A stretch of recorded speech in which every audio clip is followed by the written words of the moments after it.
하시고 또 하시는 일도 남다르시다 보니까 윈도우즈 10에 대한 관심도 굉장히 높을 거라고 생각을 합니다.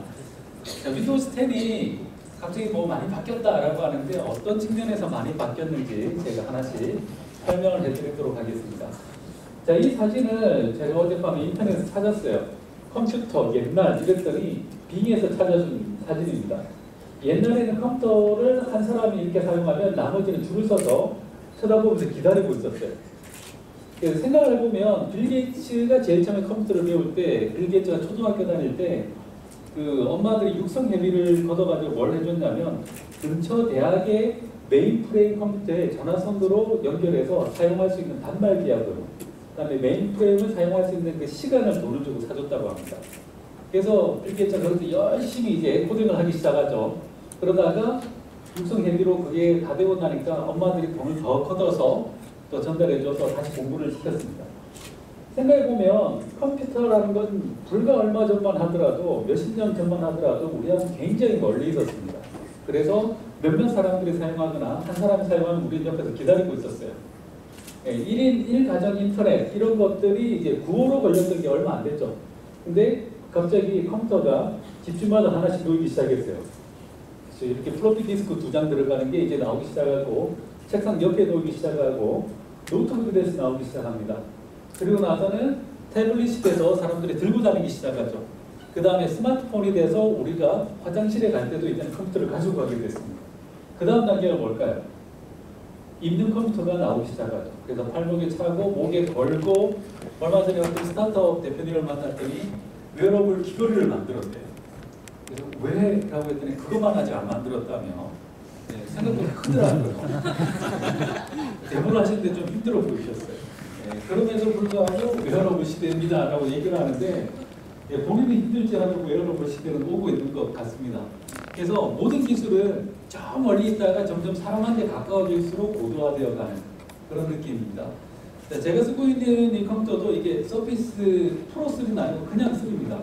여기도 보면은 이렇게 키보드하고 떼서 사용할 수 있는 이런 형태로 사용할 수가 있는데, 예전에는 우리가 컴퓨팅을 한다, 컴퓨터를 사용한다라고 하면은 특정 장소에 가서 내 책상에 앉아서 발가락으로 이렇게 컴퓨터를 딱 켜야 컴퓨팅이 시작됐죠.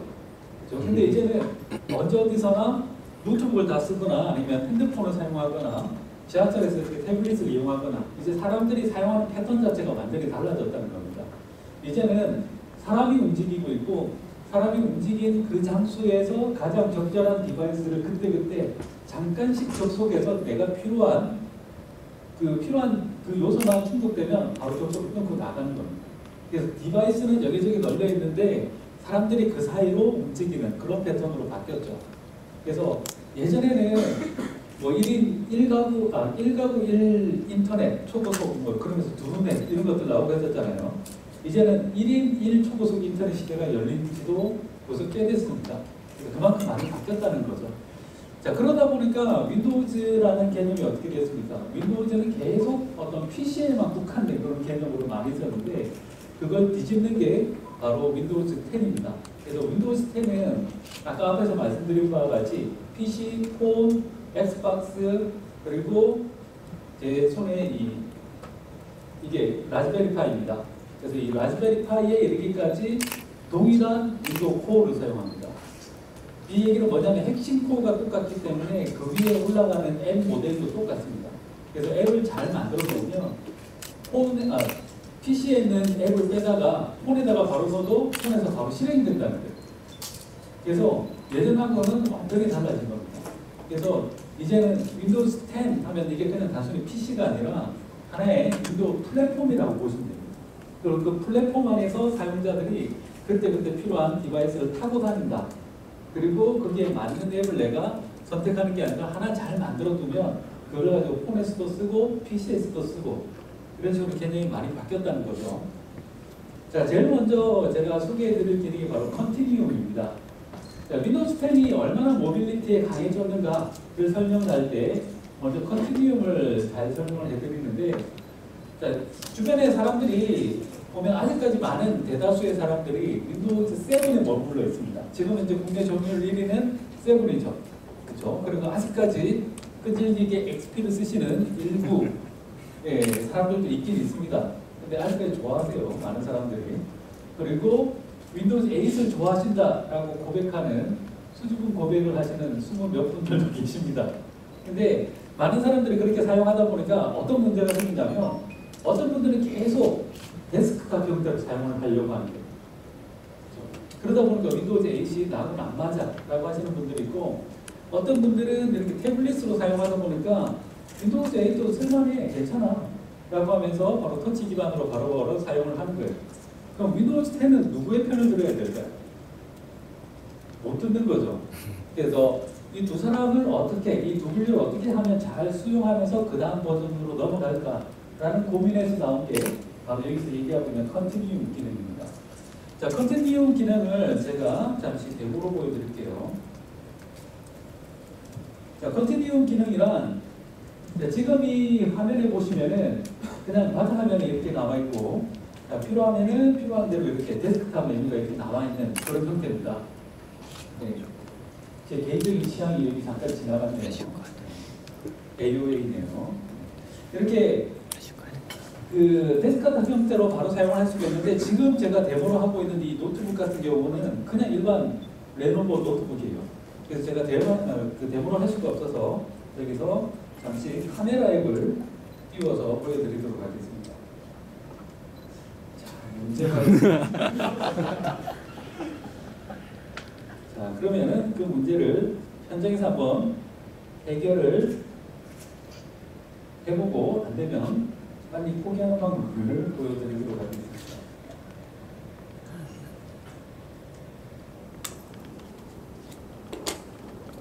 자, 됐고, 그 다음에 이런 거 가끔 안 되고 하면 되게 좋아하시더라고요. 네, 안 되네요. 자, 이게 왜 안 되냐면 제가 여기다가 윈도우 헬로우를 계속 테스트했어요. 그러다 보니까 지금 PC가 좀 이상한 것 같은데, 자, 오늘 같은 내용으로 3번 하는데 3번째 특별한 시연을 해보려고 하니까 역시나 승부수는 무리수가 되기 쉽네요. 네. 일단 그냥 제가 이 부분을 설명을 해드리겠습니다. 제가 뗐다 붙였다 하면 이 뒤에 계신 분들은 잘 안 보일까봐 그렇게 했었는데, 이걸 뗐다 붙였다 하면 키보드를 이렇게 뜯는 순간, 네, 바로 여기에 태블릿 모드로 전환하시겠습니까? 라고 나옵니다. 그래서 태블릿 모드로 전환하면 어떤 일이 생기냐면,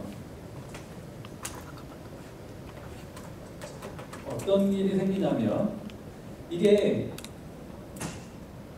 자, 여기 보면 액션 센터가 있는데, 액션 센터에 보면 이 태블릿 모드가 있어요. 이걸 누른 거하고 똑같은 효과가 나옵니다. 자, 여기에서 제가 이 태블릿 모드를 선택을 하게 되면 이제부터는 이렇게 풀스크린으로 나타납니다. 그래서 태블릿에서 사용하기에 아주 적절한 형태로 나타납니다. 이게 세로로 사용하면 훨씬 더 사용하기가 좋아요. 보통 집 밖에 지하철 같은 데서 태블릿 사용할 때 이렇게 들고 다니면 굉장히 어색하죠. 그렇죠? 대부분 이렇게 들고 다닙니다. 그래서 이럴 때는 이 타일들이 세로로 나오는 게 훨씬 더 자연스럽게 사용을 할 수 있는 상태가 되고요. 그리고 이 상단의 메뉴를 누르면 추가적으로 장치 쓰는 앱이나 아니면 파일 탐색기, 전원, 그리고 모드 대표 등을 여기서 바로 사용할 수 있는 상태가 됩니다. 자, 다시 키보드를 이렇게 딱 붙이는 순간,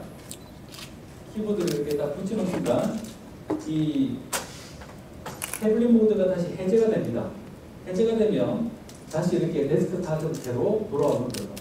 그래서 윈도우즈 8처럼도 사용할 수도 있고 윈도우즈 7처럼도 사용할 수 있는 그런 두 가지 기능이 함께 들어가 있습니다. 자, 그러면 이 상태에서 제가 앱을 한번 실행을 시켜볼게요. 앱을 이렇게 실행을 시키면, 자, 사진 앱이 이렇게 나와 있고, 자, 하나를 제가 더 실행을 시켜볼게요. 자, 하나를 더 실행을 시키면, 자, 금융 앱을 한번 실행을 시켜보겠습니다. 자, 예전에는 앱을 실행을 시키면 윈도우즈 8만 하더라도 앱이 실행되는데 한 번에 하나만 이렇게 풀스크린으로 나타났죠. 그렇죠? 그게 데스크탑 패턴으로 사용하시는 분들한테는 불편하더라는 겁니다. 그래서 윈도우즈 8부터는 하나하나 몇 개라도 이렇게 동시에 띄워놓고 사용할 수 있는 형태로 바뀌었습니다. 그래서 필요한 대로 앱을 계속해서 띄우거나 아니면 앱 사이에 뭐 카페에서 붙이거나 하는 것들이 가능해졌다는 거죠. 근데 이 상태가 만약에 태블릿이라면 어떨까요? 태블릿이라면 이 또 창 배치하는 게 또 손끝에 정신을 집중해서 이렇게 옮기거나 해야 되겠죠. 그래서 이 상태에서 다시 태블릿 모드로 바꾸게 되면 자, 역시 이렇게 풀스크린으로 바뀝니다. 그리고 기존에 사용하던 대로 이걸 반으로 나누거나 그리고 다른 앱을 같이 띄우는 것도 역시 가능하다는 겁니다. 그래서 태블릿 모드로도 손쉽게 쓸 수 있고 그리고 데스크탑 모드로도 손쉽게 쓸 수 있는 이런 기능을 여기서는 컨티뉴움이라고 부르고요. 해당되는 기능을 태블릿 모드다라고 이야기를 하고 있습니다. 자, 그러면 여기서 제가 또 다른 질문을 드릴게요. 일반적으로 우리가 프로그램을 종료할 때는 어떻게 합니까? 네. 여기서 이제 질문에 대한 대답이 그때그때 달라요. 왜냐하면 일반적으로 이런 데스크탑 모드에서 프로그램을 종료할 때는 요 끝에 있는 이 X자를 누르면 종료가 되죠. 그렇죠? 그래서 X자를 누르면 바로 이렇게 종료가 됩니다. 아니면 또 다른 방법이 하나 더 있죠. 어떻게 하면 되냐면 자, 여기 계신 분들은 다 파워 유저잖아요. 단축키 하나씩은 다 알고 계시잖아요. Alt F4 누르면 바로 종료가 되죠. 그렇죠? 그래서 파워 유저일수록 마우스에 손을 안 대면 파워 유저잖아요. 그래서 본인들 왜 마우스 빼고 뭐 엑셀 해 이런 것도 시키고 하잖아요. 그게 뭐 변태스럽거나 그렇지는 않죠. 그래서 가급적이면 단축키로 빠르게 하는 걸 보여주는 게 필요합니다. 자, 여기서 그러면 제가 또 다른 앱을 하나를 실행을 시켜볼게요. 네, 계속해서 포토 앱에만 손가락이 가는데 자, 날씨 앱으로 바꿔서 한번 실행을 시켜볼게요. 자, 날씨 앱을 띄우고 그리고 대표적인 그 데스크탑 앱이라고 하면 네, 메모장이죠. 메모장은 앱이 아닌 게 확실합니다. 그렇죠? 지난번에 다른 데 갔더니 누가 질문하더라고요. 왜 메모장은 앱으로 안 만들어요? 라고 묻더라고요. 저도 모릅니다. 네. 그냥 메모장은 메모장이에요. 이런 데까지 신경 쓸 새가 없습니다. 자, 이렇게 되어 있는 상태에서 제가 다시 태블릿 모드로 바꿔볼게요. 자, 태블릿 모드로 바뀌면 이렇게 풀스크린으로 나왔죠. 여기에서 메모장 이렇게 두 가지로 씁니다.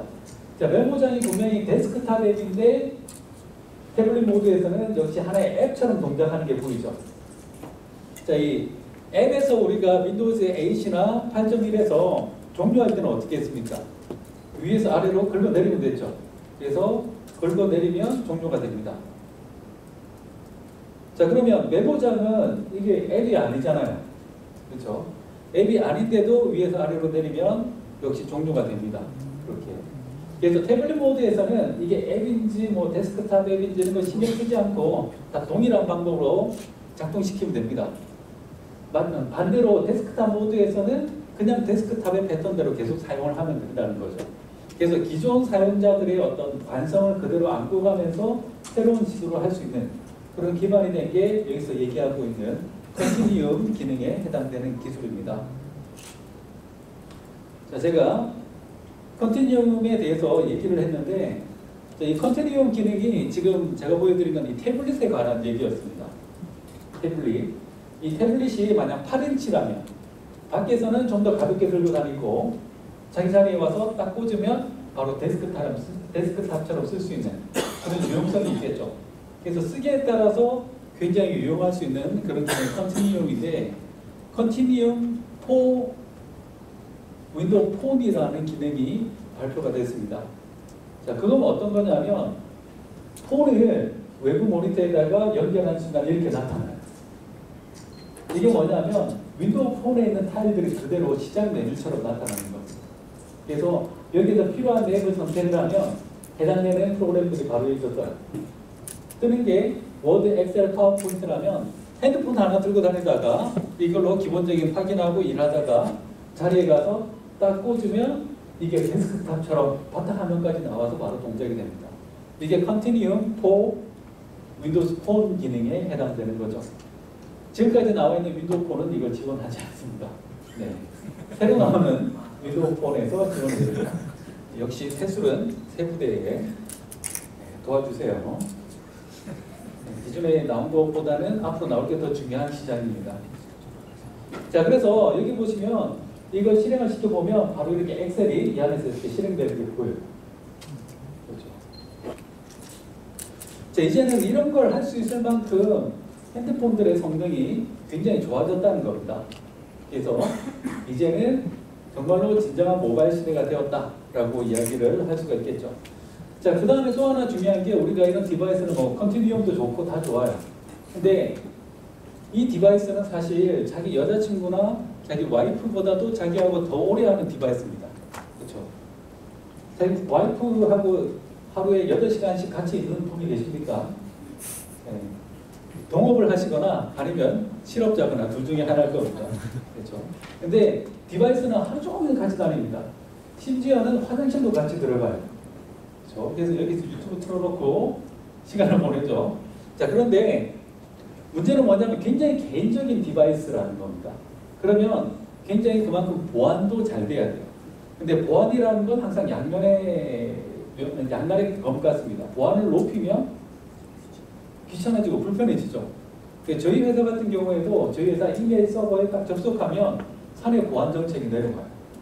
그러면 이제 주기적으로 패스워드 바꿔야 되고 패스워드의 규칙이 특수 문자가 들어가야 되고 몇 개 이상 해야 되고 기존에 사용했던 패스워드 몇 가지는 기억하고 있어서 다시 못 쓰게 합니다. 주기적으로 창작의 고통이 시달려요. 느낌표 I love you 애플이라고 해볼까? 이런 고민까지 하면서 굉장히 창작의 고통에 시달리고 있습니다. 근데 문제는 패스워드가 길어지면 길어질수록 입력하는 것도 힘들다는 거예요. 그래서 이걸 어떻게 하면 좀 더 쉽게 할 수 있을까라고 해서 고민해서 나온 것들을 제가 일단 설명을 해드리려고 합니다. 자, 먼저 설정 화면으로 가볼 텐데요. 설정 화면으로 갈 때는 여기 있는 이 시작 메뉴에서 설정 여기로 가실 수도 있고요. 아니면은 여기 액션 센터로 가서 액션 센터에도 모든 설정 여기 있죠. 윈도우즈 8에서 설정이 어디 있냐 물으시는 분들이 꽤 많았습니다. 그래서 갈 수 있는 방법이 많아요. 그리고 또 파워 유저라면 또 뭘 알아야 될까요? 그렇죠. 단축키를 알아야 됩니다. 이제 조금씩 동화되고 있어요. 그래서 단축키를 알려드리겠습니다. 윈도우 키 I를 누르면 바로 이렇게 설정 화면이 나옵니다. 우와. 한 번에 바로 나오죠. 자, 여기에서 계정을 제가 선택을 해볼게요. 자, 계정으로 들어가기 전에 먼저 설정은 저렇게 들어갈 수도 있지만 컨트롤 판넬이라고 입력하면 기존에 있는 제어판도 바로 불러낼 수가 있습니다. 그래서 편한 거 사용하시면 돼요. 그래서 잘 정리된 건 지금 새로 만든 설정이지만 거기서 제어하기 힘들다거나 아니면 맵이 어딘지 모르겠다라고 하시는 분들은 바로 이 제어판을 사용하시면 됩니다. 자, 저는 여기서 일단 여러분들에게 잘 보여드리기 위해서 터치를 찾아서 이 부분을 제가 체크를 하겠습니다. 자, 터치에서 이 터치 피드백이 이 부분이 체크가 돼 있어야 제가 터치하는 동작들이 여러분들한테 잘 출력이 됩니다. 그래서 외부에서 보여드릴 때 이 옵션을 사용을 하시면 되고요. 자, 일단은 확인을 했습니다. 닫고, 자, 이제부터는 제 손가락이 보이죠? 그렇죠? 자, 이 상태에서 다시 설정을 불러내겠습니다. 자, 계정. 자, 계정에 보면 제 사진이 나와 있네요. 자, 로그인 옵션이 나오는데 로그인 옵션에 보면은 자, 여러분들이 그냥 기존에 사용하던 암호가 있습니다. 암호, 굉장히 올드한 방법이죠. 게다가 암호를 사용하게 되면 두 가지가 있습니다. 로컬 계정으로 사용하면 그냥 로컬 암호로 사용을 하는 거예요. 대신 로컬 계정으로 사용하면 스토어를 사용할 때 불편합니다. 그래서 대부분 라이브 아이디를 사용하죠. 그럼 라이브 아이디를 사용한다는 건 두 가지 방식으로 작동이 됩니다. 온라인일 때는 라이브 서버에 가서 사용자 인증하고 이상 없으면 이상 없다는 토큰을 받아서 로그인하는 거예요. 오프라인이면 맨 마지막에 로그인에 성공했던 패스워드를 기억하고 있다가 그걸로 로그인하는 거죠. 자, 그런데 뭔가 이상하지 않아요? 네트워크로 왔다 갔다 하는 건 중간에 누군가가 가로채서 엿보일 수 있다는 그런 위험이 항상 있다는 겁니다. 그게 뭐 누가 될지는 모르겠어요. 근데 그런 위험이 있습니다. 자, 그래서 어떤 방식으로 사용을 하느냐면 여기 보시면 이 핀이라는 방식이 있어요. 핀은 숫자로 몇 자리를 이렇게 입력해서 사용하는 방식이 있는데, 핀을 사용한다는 건 과거에 마이크로소프트가 사용했던 패스포트라고 하는 인증 방식을 사용을 합니다. 이 얘기는 뭐냐면 키를 두 개를 만들어요. 그래서 하나는 개인 키로 가지고 있습니다. 근데 그 키가 핀을 통해서 만들어져요. 그래서 숫자를 입력하면 그걸 로그인하는데, 이때 로그인하는 이 패스워드는 인증 정보는 내가 핀을 한번 만들 때 이 PC 안에 있는 보안을 담당하는 칩이 있습니다. TPM 칩이라고 들어보셨습니까? 그게 보안을 담당하는 칩인데 그 칩 안에 핀에 대한 정보가 들어갑니다. 그럼 그 다음부터는 내가 핀 번호를 입력하면 네트워크를 타고 왔다 갔다 하는 게 아니라 TPM 칩에 있는 그 정보를 가지고 와서 비교를 해보고 이상이 없으면 로그인이 됩니다. 다시 말해서 네트워크로 내 정보가 왔다 갔다 하는 게 아니라는 거죠. 근데 싼 제품들 같은 경우에는 TPM 칩이 없는 경우들도 있어요. 그럴 때는 그 시스템 안에 가장 안전한 영역에 암호화시켜서 따로 저장을 해놓는 방식을 취합니다. 물론 TPM 칩이 있는 쪽이 훨씬 더 보안이 높죠. 그래서 이렇게 잠겨있는 상태에서 제가 로그인 방식을 보면 저는 이렇게 세 가지 방식을 사용을 할 수가 있습니다. 첫 번째가 지문, 그리고 두 번째가 핀, 세 번째가 전통적인 암호가 있는데, 지문을 사용할 수도 있지만 오늘은 제가 핀을 사용을 해볼게요. 그래서 핀을 선택하면 번호를 입력하라고 나오고 제 패스워드를 공개해버렸네요. 놀라운 일입니다. 많은 부분을 바꿔야 되겠어요. 자, 이렇게 하면 바로 로그인이 됩니다. 자, 태블릿 환경에서는 코트 키보드 나와가지고 이렇게 입력하는 것보다 이게 훨씬 더 입력하기도 쉽고 보안도 더 높은 방식입니다. 그럼 이렇게 한번 만들면 내가 다른 태블릿에서 사용하면 똑같은 핀 번호를 입력하면 로그인이 가능할까요? 네, 물론 안 됩니다. 왜냐하면 로그인에 관련된 정보가 핀을 사용하면 여기에만 저장이 되는 겁니다. 그래서 여기 안에서만 편리하게 사용을 할 수가 있는 거죠. 자, 그런데 이 아래쪽에 보면은 뭔가 또 다른 게 있어요. 윈도우즈 헬로우라고 하는 게 보입니까? 네, 윈도우즈 헬로우라는 게 바로 생겼어요. 자, 이 헬로우는 뭐냐면 여기에 조금 더 해서 생체 정보까지 함께 활용하는 걸로 바뀐 겁니다. 자, 지금 제가 또 뭔가를 끄집어냈는데 지금 켜지면서 제가 그냥 로그인을 한번 해볼게요. 자, 동일하게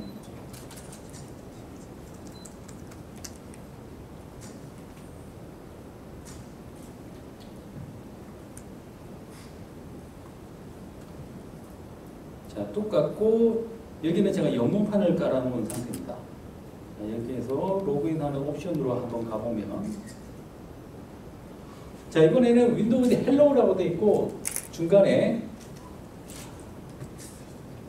자, 제가 확대를 해보면 중간에 이렇게 페이스라고 하는 옵션이 있죠.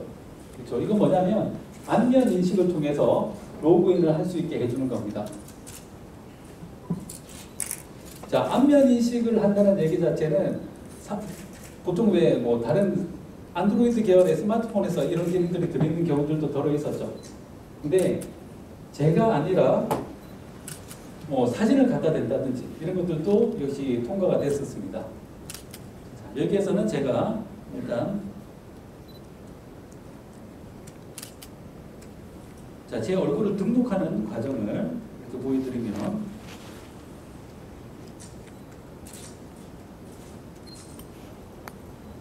자, 제 얼굴이 이렇게 아직 안 나왔어요.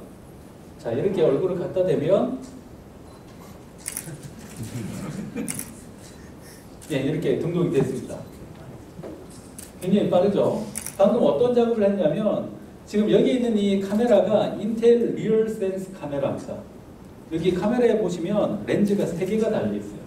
그래서 첫 번째 렌즈에는 적외선, 그리고 두 번째는 그냥 일반 캠입니다. 근데 HD도 캠이 붙어 있고, 그리고 세 번째 렌즈는 레이저 센서입니다. 그래서 사람의 얼굴을 이렇게 스캔합니다. 그래서 이 굴곡에 대한 정보도 함께 가져가요. 그래서 이 세 가지가 맞아야지 로그인을 하는 겁니다. 자, 얼마나 로그인이 잘 되는지 제가 보여드릴게요. 다시 이걸 잠궈왔어요. 잠궜고, 자, 지금 사람을 찾고 있죠. 자, 제가 얼굴을 갖다 대면 바로 이렇게 로그인 됩니다. 진짜 빠르죠. 그래서 하죠. 정말 빠릅니다. 이게 보면 얼굴을 대면 뭔가 계산하는 느낌이 아니라 그냥 딱 대자마자 그래 하고 바로 통과를 시켜주는 그 정도의 빠르기입니다. 자, 그래서 이게 정말로 날 인식하는지 아니면 그냥 사람이면 다 좋아하는 건지 요즘 우리 집 개가 그래요. 자, 그래서 그걸 확인하기 위해서 제가 또 다른 사람을 불러보도록 하겠습니다. 바로 이 사람을 불러보도록 하겠습니다. 자, 저하고 비슷하게 생겼죠. 자, 여기다가 갖다 대보면 전혀 미동이 없어요. 왜냐하면 첫째로 열이 없고요. 열이 없으면 인정이 안 됩니다. 다음에 굴곡이 없어요. 그래서 아무리 갖다 대봐야 이런 걸로는 통과가 안 됩니다. 예전에는 뭐 테스트용 장비 같은 게 안면 인식으로 잠겨져 있을 때 화상 통화해가지고 그거 갖다 대도 막 풀리고 그랬었어요. 근데 이건 아무리 이렇게 갖다 대도 로그인이 안 됩니다. 그냥 제가 가야지만 열리는 거다. 그래서 굉장히 빠르게 사용할 수 있는 이런 기능입니다. 이건 어떻게 해서 되느냐면 이 윈도우스 10부터는 지문이나 아니면 여기 안면 인식 그리고 공채 인식 이런 정보들이 전부 다 패스포트 기반으로 다 되어 있습니다. 그래서 핀 번호를 먼저 만들고 그 핀을 기반으로 해서 안면 정보나 지문 정보를 넣어서 그걸로 인증을 할 수가 있게 되어 있어요. 그래서 이 카메라를 여러분들이 구매를 해서 사용을 하실 수도 있습니다. 근데 이게 이렇게 무식해 보이지만 사실 요 윗부분이에요. 요 밑에는 그냥 일반 DSLR용 카메라 삼각대입니다. 그래서 제가 데모를 위해서 그냥 삼각대에다 이렇게 붙여놓은 거고 원래는 이 윗부분만 카메라고요. 다음에 밖에 나가보시면은 아까 윈도우즈 헬로우라고 해서 노트북만 하나 덜렁 있었죠. 그 노트북 상단에 방금 제가 설명해드린 이 세 가지 센서가 노트북 안에 이미 포함이 되어 있습니다. 그런 경우에는 굉장히 편하겠죠. 노트북을 딱 열자마자 바로 쫙 열리는 겁니다. 패스워드 입력하고 이런 게 없이. 그래서 그런 걸로 치면은 우리가 다르게 생각해 보면 우리 인생에 한 일주일 정도는 패스워드 입력하고 나머지 일주일 정도는 리모컨을 찾기 위해서 사는 것 같아요. 근데 이걸 이용하시게 되면 굉장히 쉽게 사용을 하실 수가 있습니다. 자, 그러면 또 하나의 문제가 그냥 지나가다 쳐다만 봤는데 갑자기 열릴 수도 있겠죠. 그럴 때는 보안 옵션을 한 단계 더 강화시킬 수도 있습니다. 어떻게 강화시키냐면 여기 얼굴을 설정을 할 때 좌우로 흔들어야만 로그인하는 갑자기 컴퓨터 앞에서 이렇게 도리도리 해야 되는 그런 옵션들도 함께 제공이 됩니다. 자, 그래서 제가 방금 설명해 드린 기능이 바로 윈도우즈 헬로우였습니다. 그래서 생각보다 인식이 빠르고 그 사람이 맞을 때는 이렇게 반짝 웃고 안 맞으면 갑자기 이 표정이 오 이런 표정으로 바뀝니다. 누구냐 너 이러는 거죠. 자, 이제 more personal 기능인데 이제 점점 더 어떻게 하면 점점 더 개인화되어 있는 성향에 윈도우가 더 맞춰질 거냐라는 거죠. 자, 시작 메뉴는 여러분들이 아마 많이 사용을 해보셔서 아마 별다르게 설명을 해드릴 게 없을 것 같습니다. 여기 보시면 지금 현재 이쪽은 윈도우 7 같고 이쪽은 윈도우 8 같죠. 그 두 개를 합쳤어요. 그러면 모두가 만족하겠죠. 네, 대신 이런 타일들만 잘 구성을 해도 내가 보고 싶은 정보들을 로그인 안 하고도 다 볼 수가 있습니다. 네, 오늘 뭐 누구 생일 이런 거 나오고 있고요. 네, 집사람 생일이네요. 네, 그리고 여기 보면 날씨가 이렇게 일주일 동안 계속 번개가 친다라고 되어 있습니다. 자, 그래서 주말까지 놀러 못 갈 것 같아요. 다행이네요. 자, 이런 것들을 바로바로 볼 수 있는데 이게 만약에 좁다라고 하면은 이걸 잡고 이렇게 늘릴 수도 있고요. 줄일 수도 있습니다. 그래서 이제는 시작 메뉴에 달려있는 이 타일들을 보는 화면을 여러분들이 필요한 대로 사이즈를 조정을 할 수가 있습니다. 자, 여기에 없는 앱들을 실행을 시켜보자 한다. 그러면은 자, 이 아래쪽에 보시면 여기 이렇게 모든 앱이라고 있죠. 여기에 보이지 않는 앱들이 다 있을 겁니다. 자, 여기서 모든 앱을 선택을 해보면 정말로 모든 앱이 다 나타납니다. 내가 필요한 걸 찾기 위해서는 열심히 내려가야 되겠죠. 그렇죠? 그래서 이렇게 내려가는 걸 우리는 삽질이다라고 이야기합니다. 그럼 이걸 피할 수 있는 방법은 여기 있는 이 첫째를 딱 클릭해 보면 이렇게 나옵니다. 그래서 여기에서 우리가 W로 시작하는 앱을 실행을 시키고 싶다라고 하면 바로 W를 선택하면 바로 윈도우즈 키부터 시작해서 윈도우즈 폰 SDK 이런 것들이 바로 이렇게 나타납니다. 자, 이렇게 해서 우리가 좀 더 쉽게 사용을 하실 수도 있고요. 그 다음에 이 타일을 재구성하는 것도 가능하겠죠. 저 지금 뭐 사무 환경 이렇게 되어 있는데 여기다가 뭐 그룹을 하나 더 만들어서 여기다가 이름을 바로 스토어 이런 식으로 자기가 필요한 대로 재구성해서 사용하는 것도 가능합니다. 자, 이 다음에 제가 가장 고민하고 있는 내용 중에 하나인데 개인화 하면 이분을 빼놓을 수가 없습니다. 네, 코타나 굉장히 매력적이죠. 그렇죠? 헤일로 최종판으로 가까워지면 가까워질수록 이상하게 암탈도 부립니다. 네, 근데 항상 이제 아름다운 모습으로 지금 이제 이 코타나는 그 한국어가 지원이 안 됩니다.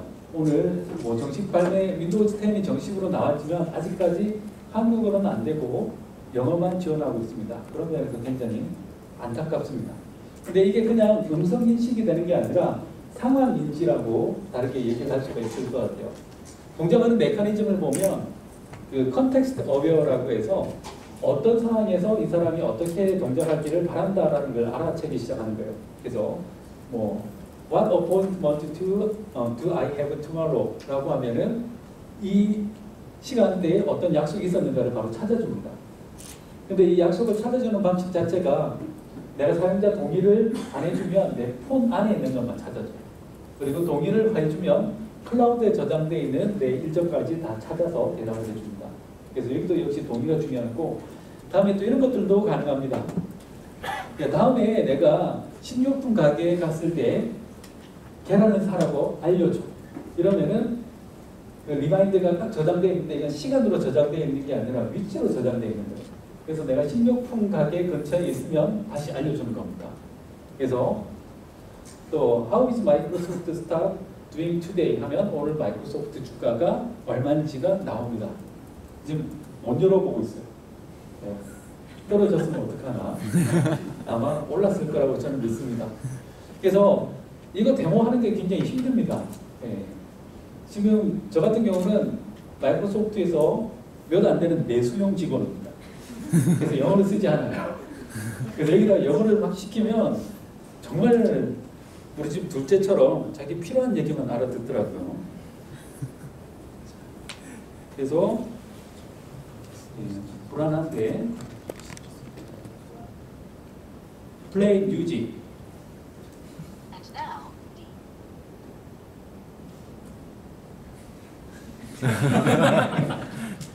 어쨌든 음악이 재생은 되네요. 네.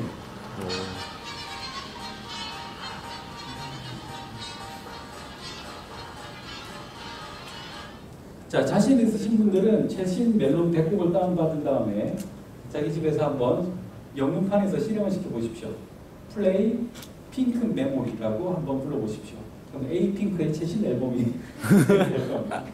이게 그나마 잘 인식이 되더라고요. 그리고 가끔 이제 뭐 파워포인트 중에서 작년에 내가 작성한 걸 찾아줘. 이런 것들은 가끔 알아듣고 2014년에 작성한 파워포인트들 찾아주거나 하는 것들은 동작이 됩니다. 그리고 어떨 때는 또 내가 만든 파워포인트 중에서 IoT가 들어가는 걸 찾아줘 라고 하면 갑자기 쫙 나와요. 그 파일 안에 있는 정보까지도 검색을 해줍니다. 그래서 저도 빨리 한글판이 나왔으면 좋겠는데 열심히 준비를 하고 있는 것으로 알고 있습니다. 자, 그 다음에는 생산성에 관련되어 있는 내용인데 생산성에서 빼놓을 수 없는 내용이 바로 이 가상 데스크탑 환경입니다. 자, 가상 데스크탑 다들 사용해 보셨죠? 윈도우 10 하면 대부분 다 그 시작 메뉴만 열심히 보세요. 근데 가상 데스크탑을 사용해 보면 굉장히 편리합니다. 자, 지금 제가 데모할 때 특별한 장치가 있어서 그렇게 쓰는 게 아니라 가상 데스크탑을 이렇게 왔다 갔다 하면서 사용을 하고 있는 거예요. 데스크탑이 저는 지금 현재 여기 아래쪽을 눌러보면 데스크탑이 이렇게 두 개가 있어요. 그래서 첫 번째 데스크탑에는 파워포인트를 띄웠고 두 번째 데스크탑에는 그냥 빈 데스크탑으로 놔둬서 계속 여러분들한테 윈도우즈 10 데모를 보여드리고 있는 겁니다. 자, 이렇게 하면 아무것도 없죠. 자, 다시 이렇게 하면 첫 번째 데스크탑으로 넘어와서 파워포인트가 나오는 거예요. 그래서 어제도 그 개발자 세미나를 했었는데 첫 번째 데스크탑에는 파워포인트, 두 번째 데스크탑에는 개발 툴, 세 번째에는 제가 참고할 만한 소스를 열어놓고 왔다 갔다 하면서 작업을 하니까 굉장히 보는 사람도 편하고 저도 굉장히 편하게 가는 거예요. 안 그러면 막 계속 파워포인트 줄었다가 나왔다가 막 난리가 나겠죠. 자, 이 시점에서 우리가 또 알아야 될 게 뭐가 있을까요? 뭔가 전문가처럼 보이게 하는 거. 그렇죠. 단축키입니다. 단축키를 또 배우셔야 돼요. 이번에 배울 단축키는 뭐냐면 이 가상 데스크탑 사이를 왔다 갔다 하는 단축키입니다. 컨트롤하고 윈도우 키하고 화살표를 누르면 이렇게 왔다 갔다 합니다. 자, 이렇게 하면 내 PC에는 지금 모니터가 하나밖에 없어요. 근데 모니터가 3개, 4개 있는 것처럼 바로 사용을 할 수가 있는 겁니다. 그래서 왔다 갔다 하면서 사용을 하는 거죠. 자, 이것도 손에 익었어요. 그럼 그 다음 단계로 넘어가야 됩니다.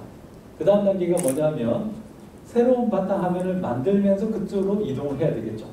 그래서 이걸 이렇게 띄워서 여기 새 데스크탑을 눌러서 이렇게 만드는 방법도 있겠지만 역시 우리는 전문가처럼 보이게 하기 위해서 단축키를 또 배워보도록 하겠습니다. 컨트롤, 윈도우 키, D를 누르면 새로운 바탕화면이 생성되면서 그쪽으로 이동이 됩니다. 그래서 이 사이를 왔다 갔다 하면 굉장히 편리하게 작업을 할 수가 있어요. 그래서 이걸 알려드렸더니 한 분은 이쪽에는 엑셀을 띄워놓고 이쪽에는 주식을 띄워놓고 화면에는 모니터에다가 백밀러 하나 달아놓고 후방을 감시하면서 왔다 갔다 하면 주식도 했다가 우도 했다가 하시는 분들이 있습니다. 네, 결국엔 들킬 것 같긴 한데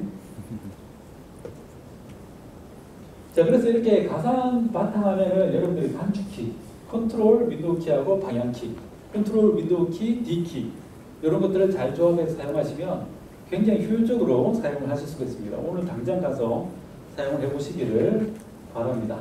다음에 액션 센터가 있는데 기존의 그 윈도우즈 8 같은 경우에 윈도우즈 8 하니까 발음이 안 좋네요.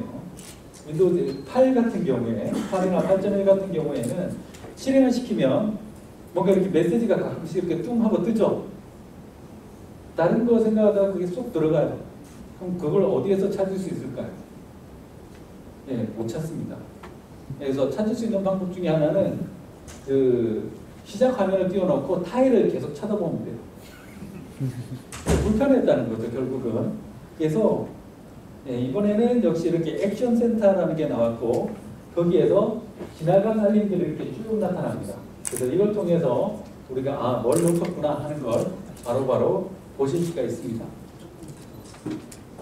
자, 그 다음에 또 아래쪽에 보시면은 네, 자주 사용하는 기능들이 여기 이렇게 모여있게 보이죠.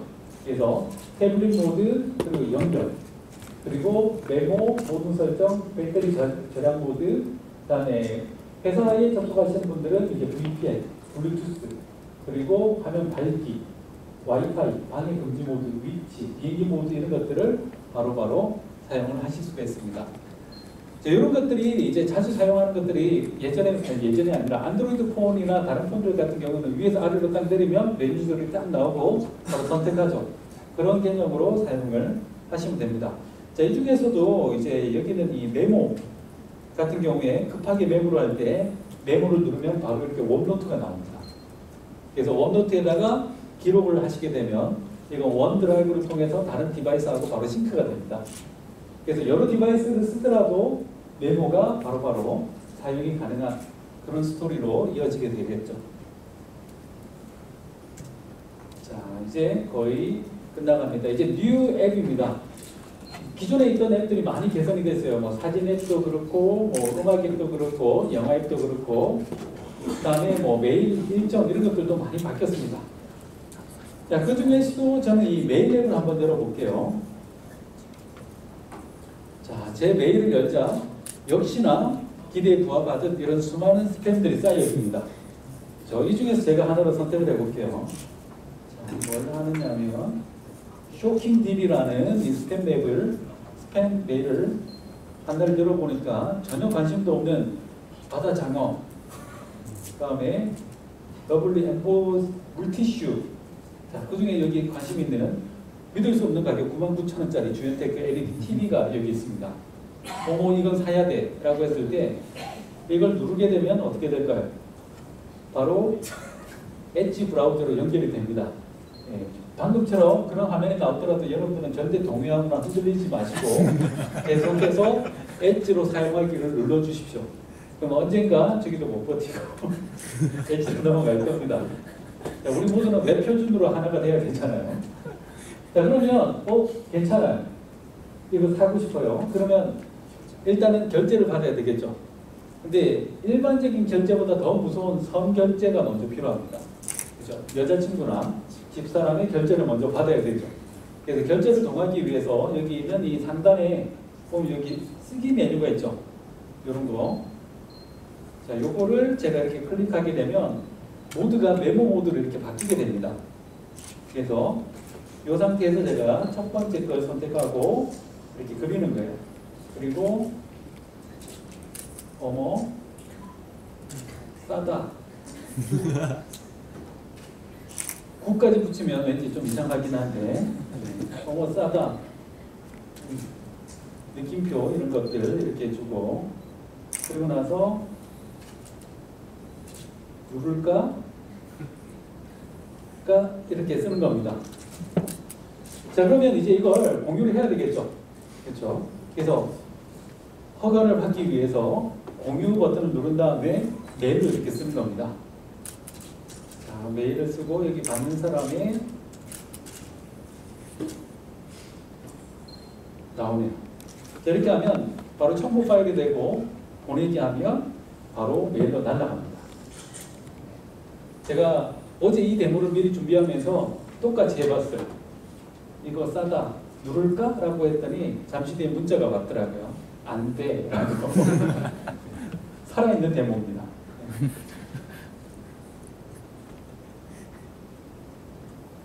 자, 이렇게 사용을 하실 수가 있습니다.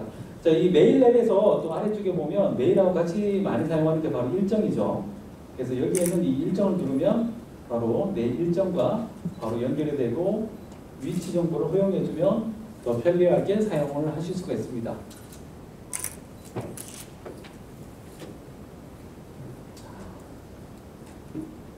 하나만 제가 더 보여드릴게요. 여기 보시면 이 사진 앱이 있죠.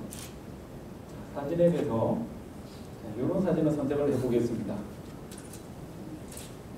서면이네요. 이 사진 보통 일반적인 찍은 사진들을 바로 활용을 할 수도 있지만 뭐 이런 사진들을 사용할 때 여기에서 수정을 바로 할 수가 있습니다. 사진 앱이 그냥 사진을 보일 수 있는 그런 뷰어 기능만 있는 게 아니라 여기에서 보정 기능을 눌러서 수평을 잡거나 회전을 시키거나 하는 것들도 가능하고요. 그 다음에 자르기, 수평 조절, 그 다음에 필터를 이렇게 적용을 할 수도 있습니다. 어떻게 해도 예쁘네요. 갑자기 사진이. 자, 그 다음에 효과를 선택한 다음에 가장자리를 어둡게 하거나 선택적 포커스를 할 수 있는데 이렇게 하면 마치 아웃포커스 기능을 사용한 것처럼 이렇게 크리게도 하는 것들이 가능합니다. 이런 것들이 그냥 기본 앱에서 다 지원이 되는 기능들이죠. 자, 그 다음에 밝기 같은 것들을 사용할 때는 인터페이스가 이렇게 원형으로 되어 있습니다. 그래서 쉽게 손가락만 가지고도 조절을 할 수 있게끔 이렇게 바뀌었습니다. 환상적이네요. 자, 이렇게 하면 바로 최종적인 결과물이 나오죠. 그래서 이런 것들을 이제 기본 앱만 가지고도 작성을 할 수 있게끔 되었습니다. 자, 엣지는 제가 보여드렸죠. 그냥 엣지가 뭐 가장 표준적인 형태 혹은 가볍게 쓸 수 있는 브라우저, 폰에서도 똑같은 브라우저가 제공됩니다 라고만 얘기를 했는데 엣지에 있는 이런 메모 기능 같은 걸 잘 활용하시게 되면 방금처럼 사용하기에 따라서는 굉장히 좋은 생산성을 보여드릴 겁니다. 자, 이외에도 이제 윈도우스 10이 되면서 새로운 앱스토어가 나왔습니다. 그리고 이 스토어는 폰과 PC와 엑스박스가 하나를 보고 있어요. 그래서 하나의 앱을 가지고 어디에서든 다 실행이 됩니다. 이게 뭐냐면 이제 스토어가 하나란 얘기는 앱이 하나예요. 그래서 내가 이걸 빼다가 어디에 꽂느냐에 따라서 다 실행이 된다는 거예요. 폰에 있는 앱을 빼다가 PC에 넣으면 PC에서 돌아가고 PC에 있는 앱을 빼다가 폰에 넣으면 폰에서도 실행이 됩니다. 그럴 때 중요한 건 뭐가 달라질까요? UI나 UX에 대한 문제가 생기겠죠. 그래서 그거하고 관련되어 있는 개발 방법론이 역시 또 세 가지가 있습니다. 그래서 그거는 오늘 주제하고는 다르기 때문에 설명을 안 해드리겠지만 첫 번째는 이제 웹사이트 같은 데 보면 반응형 웹 있잖아요. 사이즈에 따라서. 그렇게 디자인을 하는 방식이 있고 두 번째로는 그 어댑티브 UI라고 해서 현재 디바이스의 상태에 따라서 어떻게 디자인을 바꾸느냐 그걸 능동적으로 하느냐라는 방식이 어댑티브 UI고 세 번째는 아예 폰과 태블릿과 엑스박스용으로 UI를 세 개를 미리 만들어 놓는 겁니다.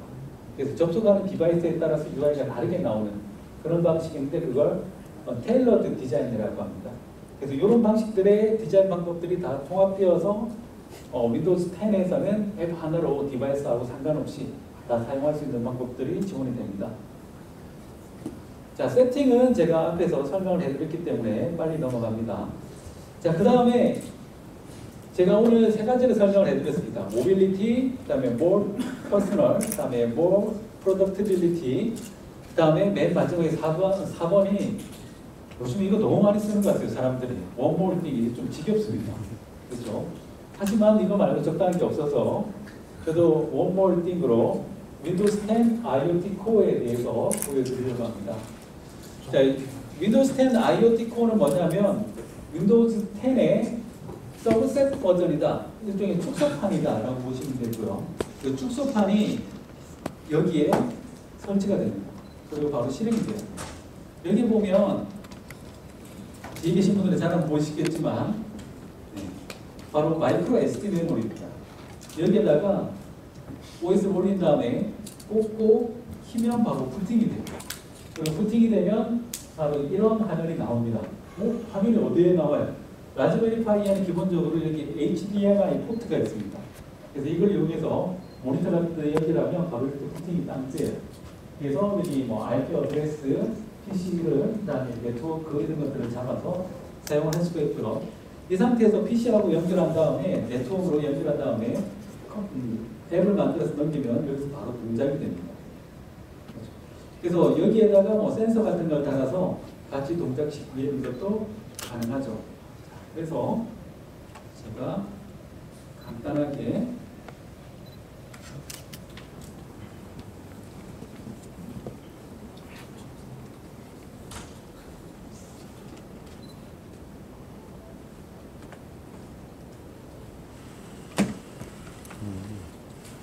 자, 지금 이렇게 동작이 되고 있죠. 예, 아무 일 없이 이걸 그냥 세워놓지 않았어요. 이게 뭐냐면 라즈베리 파이를 이용을 해서 초음파 센서를 달았고요. 그리고 사람이 80cm 이상 가까이 들어오면 모터를 돌려서 이게 돌아가게끔 한 겁니다. 자, 제가 이렇게 빠져나가면 멈추죠. 그리고 다시 가까이 가면 네, 동작을 합니다. 그래서 이 비슷한 걸 지금 여기 보면 5V를 가지고 모터를 구동시키는 모터 드라이버를 제어하는 식으로 했는데 이거 말고 이제 또 한 2만원짜리 부품이 있어요. 220V를 제어할 수 있는 부품도 있거든요. 그걸 이용하면 사람이 가까이 가면 전등이 켜지고 나가면 꺼지고 그런 것들도 할 수가 있습니다. 그렇죠. 여기에 들어간 기술도 역시 윈도우즈 10이라는 거죠. 그래서 같은 기반의 기술이다라고 보시면 되고 이제는 윈도우즈 10이 단순히 이런 PC 안에 국한된 기술이 아니라 이제는 사물 인터넷까지 모두 커버할 수 있는 기술로 발전이 된 겁니다. 그만큼 윈도우즈도 가벼워졌다는 거고요. 그리고 이 디바이스는 아마 국내 오픈 마켓에서 믿을 수 없는 가격 52,000원 정도에 살 수 있습니다. 많이 좋아졌죠. 이 안에 보면 900MHz짜리 쿼드코어 CPU가 들어가 있습니다. 그게 52,000원이라는 거죠. 자, 그래서 일단 오늘 제가 설명해드린 내용들은 일단 윈도우즈 10의 기본적인 기능들, 그리고 사람은 어떻게 바뀌었고, 모빌리티, 그리고 점점 더 개인화되어가는 디바이스, 그리고 생산성이 높은 디바이스, 그 그리고 사물 인터넷까지 다양한 디바이스들을 한꺼번에 커버할 수 있는 그런 OS로 윈도우즈 10이 다시 태어났다라고 말씀을 드리고 싶습니다. 자, 그래서 마무리하면서 제가 드릴 수 있는 말씀은 윈도우즈 10은 제가 지금 보여드릴 수 있는 현재 가장 진보된 플랫폼입니다. 감사합니다.